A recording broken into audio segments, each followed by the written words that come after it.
Welcome to today's 5-minute Bible study in the Gospel of John. We're in John chapter 19. Today we start reading at verse 17. Pilate has made his decision.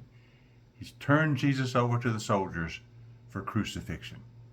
Though he said repeatedly, "I find no basis for a charge against this man," he gave in to the pressure of the crowd and decided to have Jesus crucified. Let's begin reading verse 17.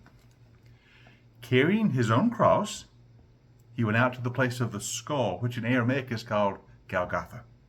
There they crucified him, with him 2 others, one on each side, Jesus in the middle. Now notice it says Jesus carried his own cross to the place of crucifixion. Now, that was typical Roman protocol. When they condemned someone to be crucified, they made him carry the cross. It's part of the punishment. You've got to carry your own cross to the place of crucifixion. Now we know in the other Gospels that Jesus began to carry the cross, but gave out of weakness after the flogging. He simply did not have the strength to carry the cross all the way. And Matthew, I believe it is, tells us that Simon of Cyrene, who was in Jerusalem that day, was compelled to carry the cross for him. But he's going to Golgotha. There he's crucified between 2 others.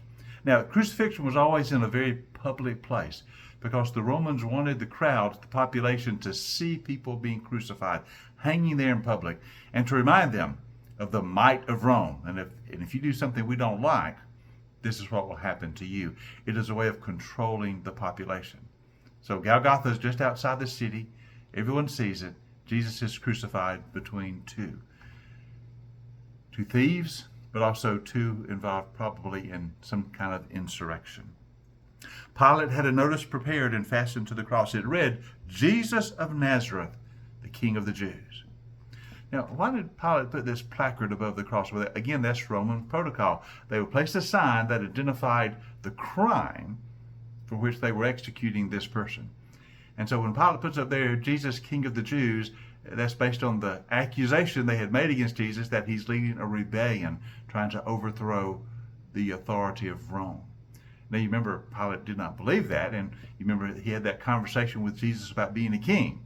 And Jesus said, "My kingdom is not of this world." But nevertheless, he puts that placard up there of his crime, but also as sort of an insult to the Jews that he said, "This is your king, and you've handed him over to be crucified."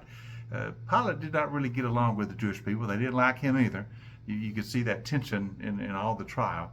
But he's kind of needling them by saying, you've said he was a king, and I've crucified your king. The Jews understand this was a poke at them, a needling of them, and that's why they respond as they say. Many of the Jews read the sign, for the place where Jesus was crucified was near the city. The sign was written in Aramaic, in Latin, and in Greek. The chief priest of the Jews came and protested to Pilate, "Do not write the King of the Jews," because he's not, of course. That's what they're saying. "But just simply write that he claimed to be King of the Jews." But Pilate answered, "What I've written, I've written. I'm not going to change anything," Pilate said. "I've already given in to you to have him crucified. I'm not changing that placard." Now notice it said it was written in Aramaic, it was written in Latin, it was written in Greek. The Aramaic was the language the Jewish people spoke as their home language. That's what they spoke at home. Greek, of course, was the language of the day. All around the Roman Empire, people spoke Greek. And Latin, of course, is the official language of the Roman Empire, of the Romans. That's why it's put up there in 3 different languages. Now, when the soldiers crucified Jesus, it says, they took his clothing, divided it into 4 shares. That is, there was a squadron of 4 carrying out the execution, so they each got part of the clothing. Again, that's Roman protocol. The soldiers could receive the personal effects, the clothing of those they crucified.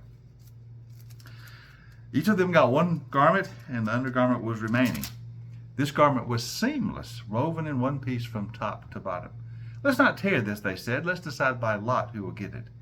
Now this happened that the scripture might be fulfilled, and said, "They divided my clothing among them, and they cast lots for my garment." That's from Psalm 22, which is a prophetic description of the crucifixion in the Old Testament. So this is what the soldiers did.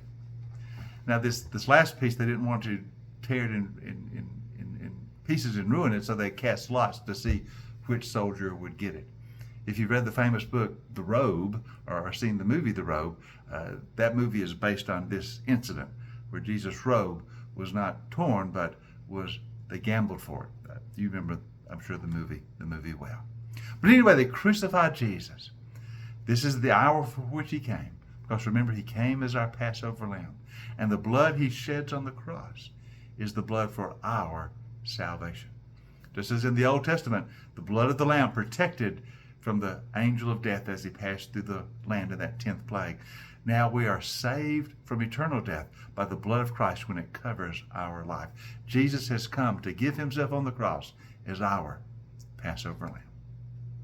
There's still more to say about the crucifixion, so join us for our next 5-minute Bible study in the Gospel of John.